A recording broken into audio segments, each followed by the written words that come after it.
I'll say good afternoon. Really happy to see a lot of the familiar faces here. We're from way back 50 years ago. You notice I didn't use the cliche old faces. Try to be a little, kind of be a little polite, right? I'm just gonna give you a short, well, I'll take it back. It's not gonna be short. So if you have to go to the restroom, you can just get up and go anytime. I'm just gonna give you my version of my experiences with the Optimist Club. With the original name of the club, the charter number name is Optimist Club of Suburban Buena Park, because it had to have a city name in it. First, I want to talk a little about SEYO, take you down memory lane. In 1960, I moved to La Mirada when my oldest son, Rob, was 5 years old. And from 1961 to 62, we started a small baseball league with 5 boys teams ages 8 to 12, all playing together on one team. We started with teams from La Mirada, Whittier, Anaheim, Norwalk, and East Los Angeles VFW. I acquired the Los Angeles CYC rules, and everywhere in the rules it had CYC. I changed it to SEYO, but I had to change the age because of our age difference was so spread compared to CYC. We were struggling as a league, and we really needed help to run the program. But that status changed when I asked Nori Uyematsu, who unfortunately had to leave early, of the VFW Post 3670, asked him if he'd be interested in having the VFW join in SEYO. So when VFW agreed, they quickly were followed by Wintersburg, Orange County Buddhist, and Methodist churches. SEYO was officially inaugurated in 1964. In 1965, when it gets interesting, vultures, and I call them banner thieves, from the Japanese American Optimist Club in Los Angeles, known as JAO, invaded La Mirada and pushed me to start an Optimist Club in Orange County. Heck, I had no idea what an Optimist Club was. And I was not optimistic to try to form a club in an area that I'm a newcomer. But it was hard to say no to Kenny Taniguchi, where we were buying all our SEYO baseball equipment. He had a sporting goods store. And he came with hatchet men like Edwin Hiroto, H.O. Okamura, did you say Steve? I think that's your uncle. Kyo Maruyama, Jim Nomachi, Shigi Mamura, John Fukushima, Jim Mitsumori, Roy Hoshizaki, and then their president, Frank Hiroshima. And with that kind of numbers, even a Marine doesn't stand a chance. Kind of reminds me of the Korean War with all those guys pounding on me. The person who really was helpful and strongly suggested I listen to these vultures was the late Phil Infilise. He attended every forming meeting that we had, and I still tried to keep resisting about forming a club because I didn't want to get involved. And I knew it was going to be a hard sell to sell something like a new club in a new area for me. I only met a few locals like Muneo Hamano, Jim Yamashita, and Frank Nakashima. I already knew Jim Takata from the post and internment camp, who later became our charter vice president. Jim Yamashita later encouraged me with the idea that maybe this club could support SEYO. And the surprise for me was just to know a few locals were more than enough. Our first few small meetings quickly grew by recruiting new prospective members. And the one person who stands out in my mind is Roy Oshiro. He was a guest of Jim Yamashita, who said he just came to see what this was all about. Roy was very hesitant, but soon got involved, became an outstanding and dedicated member. He was a past president and initiated the annual Hearing Impaired Youth Recognition Night. My most rewarding moment in my years with Suburban was when Roy and I were having a drink together at the primary bin, and he said to me, he said, "Bob, it was only because of you I joined the club. When I came to the very first meeting with Jim, I was ready to leave before I entered the door. But you came to me at the door, shook my hand, and introduced yourself, and I felt so welcome that I decided to stay." Of course, I'm still not sure if that was the liquor talking that night. Members who I least expected, and I mean least expected, became presidents like Nobby Arata, Harry Kuwabara, Taka Honda, Russell Hitomi, Hank Nakano, John Tsubakawa, Dean Matsuzawa, and Tok Kataoka of all men, who went on to be a district lieutenant governor. Other Suburban members who held district offices, in addition to being president of the club, were Peter Powell Jr., who was a governor and a lieutenant governor, Mitch Tanaka, who was a lieutenant governor and a secretary-treasurer, and Frank Hirahara, who was lieutenant governor.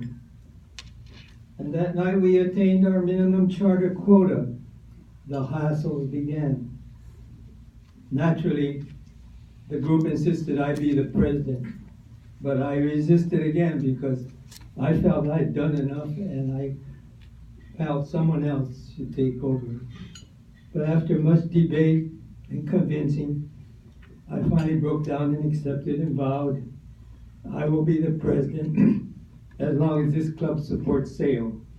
And if this club ever stops supporting S.E.Y.O, then I'm out of here. So with that threat, they weren't gonna say no. So what happened after we chartered was something out of a magician's hat. All charter members became very enthusiastic and got totally involved, including recruiting more members. Their biggest accomplishment was living up to their promise of supporting S.E.Y.O. By 1969, S.E.Y.O was well on its way, and it was a year Nori Uyematsu edited and published the first S.E.Y.O booklet. During the first 5 years I was president of S.E.Y.O, Suburban totally financed and physically supported S.E.Y.O. The Suburban members became coaches and S.E.Y.O commissioners. A few wives coached the new girls' teams. Suburban S.E.Y.O commissioners were Nobby Arata, Bob Middo, Jim Fujino, Hank Nakano, James Toda, Nori Uyematsu, and Victor Ozawa. And Tok Kataoka was even umpiring. Coaches were Harry Kuwabara, Ernie Omura, George Chavez Jr., Hiro Tokuyama, Millie Omura, May Hitomi, Hiro Shinoda, Gil Takenaga, Hank Nakano, and Russell Hitomi, just to name a few, and I know I left some guys out. And even during the early 70s, my son Rob, representing Suburban, was the chief umpire. The most surprising experience we had when we formed this club was when Phil Infilise was running for governor of the Pacific Southwest District. When we were forming the club, Phil, like I said before, Phil attended every meeting, from the very first one in La Mirada to the final charter meeting at Koda's restaurant here in Buena Park. During the first year, a contingent of delegates, Jim Yamashita, Vice President Jim Takata, Secretary Treasurer Tom Takata, and Vice President Jim Fujino and I were at the district convention at the Disneyland Hotel. Our father club JAO members were there, strongly recommending and insisted we vote for Jimmy Rogers, who was running against Phil and was very close to the JAO. Our Suburban contingent got together and caucused. We asked each other, who is this Jimmy Rogers? Well, we mutually agreed. We didn't see much of Rogers, never came to any of our charter meeting, formation meeting, and Phil did to everyone. So we decided to vote for Phil. At the election, the race for the governor was almost dead even. And when the alphabetical roll call came for Suburban, I was called, I stood and said, Optimist Club of Suburban Buena Park casts all 8 votes for Phil Infilise. And to say we shocked everyone there is putting it mildly. JAO was a conclusion. Well, JAO was especially upset, or shall I just say surprised, and it was a foregone conclusion that Suburban was going to follow JAO and vote for Rogers. And obviously no one was more surprised than Phil Infilise. Phil continued to support our club for years. He and his wife Mary never missed an installation or youth recognition night until Mary was in a serious car accident. Once the club was chartered, our members were inspired. The members decided to sponsor new baby clubs. We quickly sponsored the Citrus Valley Optimist Club in West Covina with charter president Tak Sugimoto, who I happen to know from Poston, the internment camp. The successful Orange Coast Optimist Club, which is now under, well, I don't know if it's under Jesse James, but Jesse James has been one of the ones to help. And the Central Coast Optimist Club in Santa Maria under Kena Rocky. This Suburban Optimist Club has had 50 years of successful activities. Not only with SEYO, but the club has a history of successful mixed activities and created bonding lifetime friendships. For the kids, we had family angel game days for members and guests. And for members and guests, we had Las Vegas nights above the Sumitomo Bank.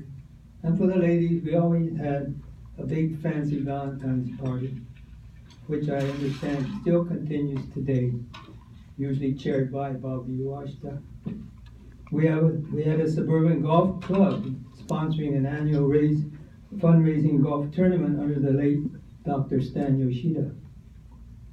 The tournament continues today under Miles Yano and Al Cusano. I earlier mentioned how the new club created bonding lifetime friendships. It also renewed friendships. And I want to just take a minute to tell you a little story, share with you. A number of years ago, I was talking to Bobby Iwashita and learned he was in the internment camp in Poston where I was, except I was in Camp 1. So after talking for a while, he mentioned he lived in Block 329, which was Camp 3, and I told him, my sister Mary's family lives in the same block, and I used to go to Camp 3 to play with the guys I knew from San Diego in Block 330. Bobby said, oh, I was much younger. All I remember about camp is I was with a bunch of older kids who did something bad outside the camp. And we were all running back to camp in the darkness. The older guys ducked under a single barbed wire, and I did not see it and caught it right across my throat. Well, I was shocked to hear Bobby say that.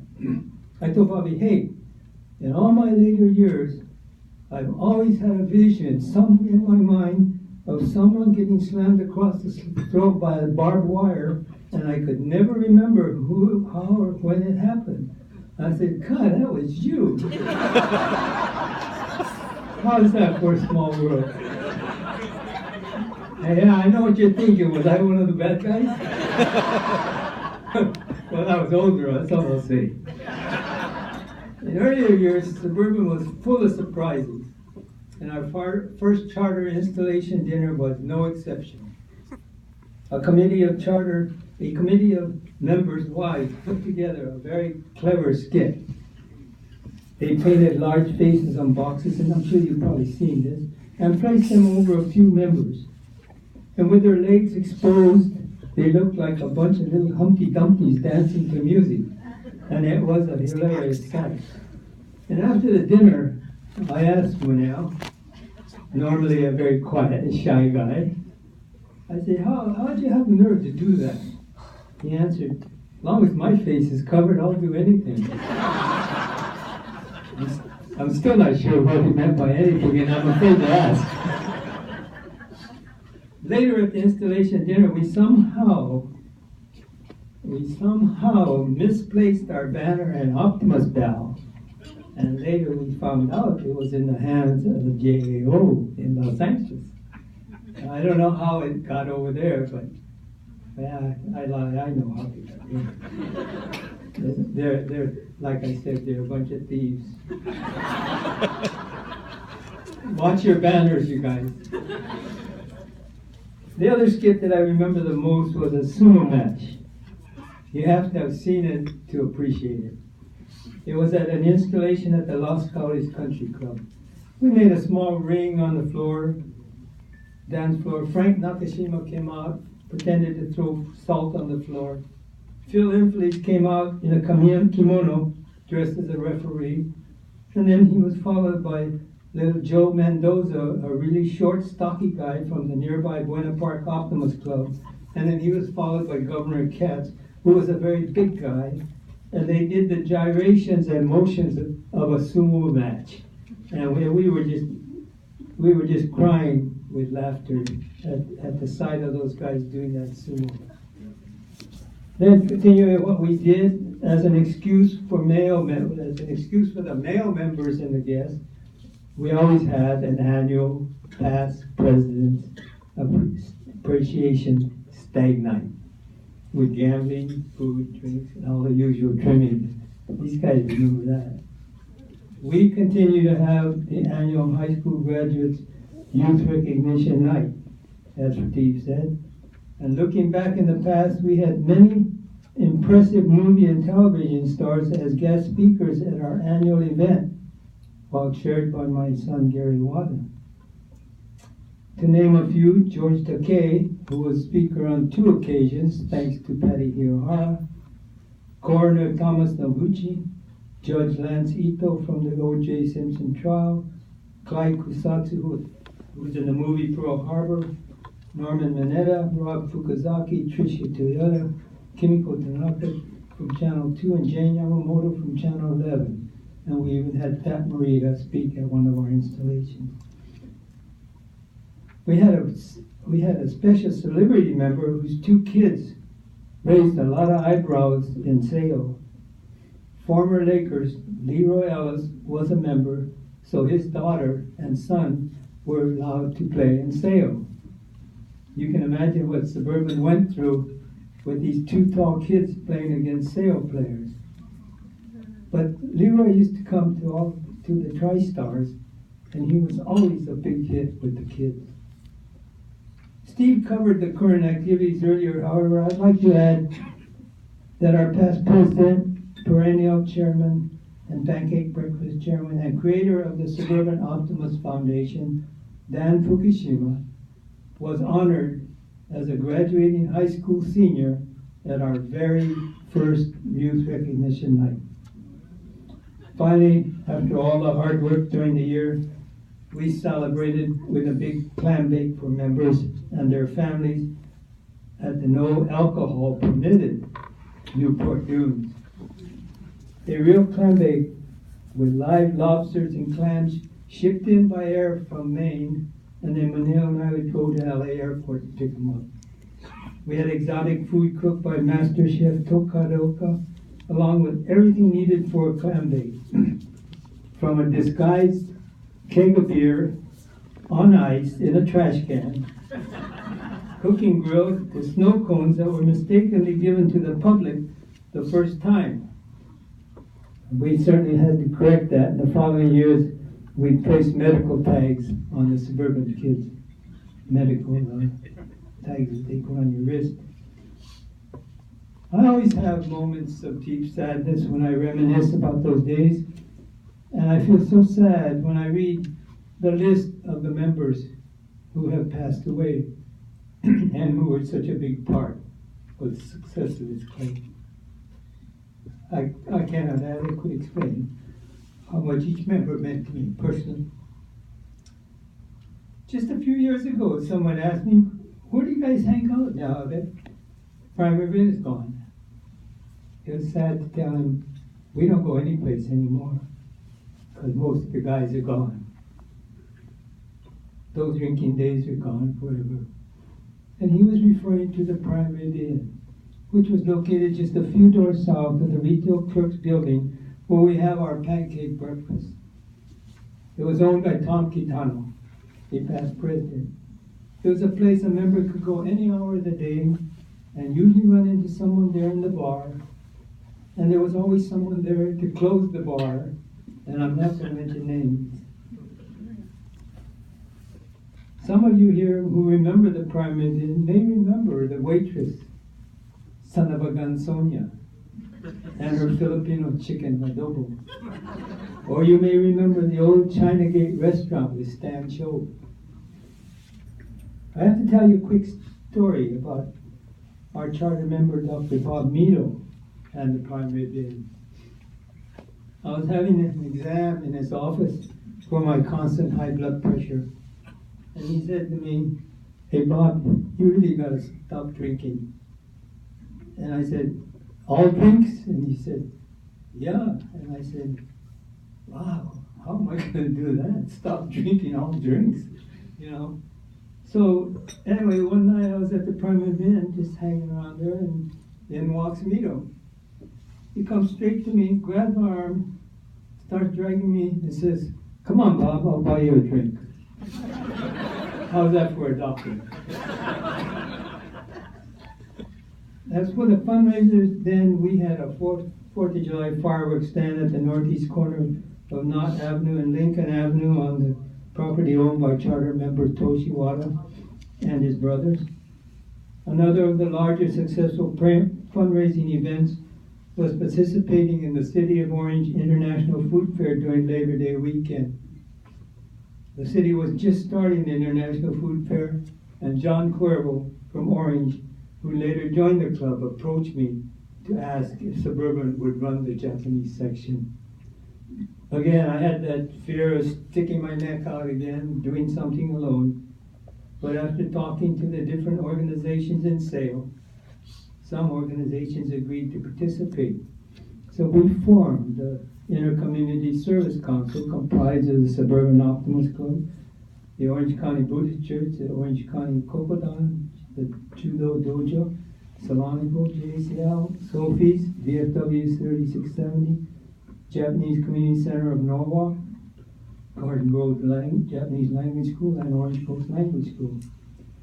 Needless to say, the food fair was a successful combined 100% effort by every group who maintained their share of labor and responsibilities. But it was Suburban Optomist Club who put it all together. Some of the members who were instrumental in its success were Muneo Hamano, Nori Uyematsu, Hiro Shinoda, Herb Omura, Stan Enimoto, Tok Kataoka, and Oshiro, just to name a few. Again, I know I've left some names out. The Japanese food section is still there and operated by the Japanese Language School. Of course, I could never forget to mention our prior member, truck driver Joe Labrie, who provided us with a refrigerated semi-trailer for the food and a flatbed trailer we decorated with our landscape for a stage. Both trailers were given to us free of charge. For our entertainment, we had movie and TV personalities like Trisha Toyota, Mario Machado, along with Gerald Ishibashi and his Stonebridge Band. I know you're probably tired of hearing so much about the food fair, but it was our biggest challenge. And I want to share just one more story with you regarding the food fair. Tok Kataoka was in charge of boiling the boiled fresh corn booth. And I went to him and asked him for an ear so I could sample it. He gave me an ear and I took one bite and said, "Wow, Tom, this is really, really sweet corn. Where did you buy it?" He had that sheepish smile on his face and he said, "I put sugar in the water." These are all true stories now. Before I close, I want to leave you with one last link to our suburban past that very few know about. All of you always see the round, rotating pancake grill at the annual pancake breakfast. But how many of you know where it really came from? I could not end this talk without an explanation because I know most of you don't know where it came from. You just know it's there. You just go to the pancake breakfast, there it is. When we originally started the annual pancake breakfast, I happened to go to Mitchell's Wilding Shop in Buena Park with Muneo, and this was where Muneo was having his flower farm equipment repaired. And while waiting, we kind of snooped around, and we saw this shiny round aluminum rotating table in the back of the shop. So we looked at it and both immediately thought of the pancake breakfast. And we asked Mr. Mitchell what it was for, and he said it was a pancake grill for another local organization. We asked if we could make us one, and we asked for the cost. He gave us the cost. We took it to the SOC board and got an approval, and we had it made for us. I know it's been a long talk, but the Suburban Optomist Club has a long, long, prestigious history. I apologize if I did not give proper credit or recognition to someone. To credit everyone would take the rest of the afternoon. And so I'll just close by saying, I always had reservations each time I was asked to start something or do something, because I always had the fear that I was going to have to do it alone. But as I found out later in time, I was never alone.